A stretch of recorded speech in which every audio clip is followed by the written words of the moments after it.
নয়তোবা আপনাদের উপর আমার স্টুডেন্ট বা আমাদের যে ক্ষোভটা সেটা প্রকাশ হয়ে যাবে অতি শীঘ্রই।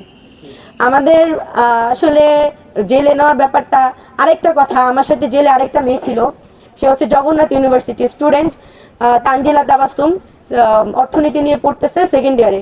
ওই মেয়েটাকে পুরো গুম করে রাখা হয়েছে। আমার ফ্যামিলি তো জানতো যে আমি জেলে, কিন্তু ওর ফ্যামিলি জানে ও হলে, ওর ওর ইউনিভার্সিটি স্টুডেন্টরা জানে ও বাসায়।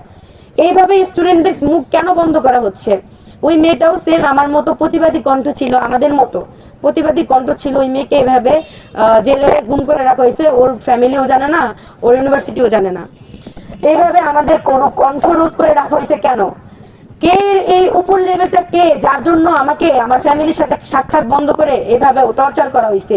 এই উপর লেভেলটা কে, যাকে তদন্ত রিপোর্ট ছাড়া কিভাবে মামলা লেখানো হয়, তদন্ত রিপোর্ট ছাড়া কিভাবে রিমান্ড দেওয়া হয়, 17 বছর হয়েও কেন রিমান্ড খাইতে হয়?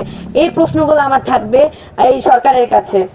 আর আর আরেকটাই কথা বলবো, আমার সহযোদ্ধা ভাইরা যথেষ্ট করছেন, তার ভিতর অন্যতম ছিল অপু ভাই, তারপর রাশেদ ভাই, আরও আরও অনেকেই ছিলেন যাদের নাম হয়তো বা আমি মানে মনে পড়তেছে না।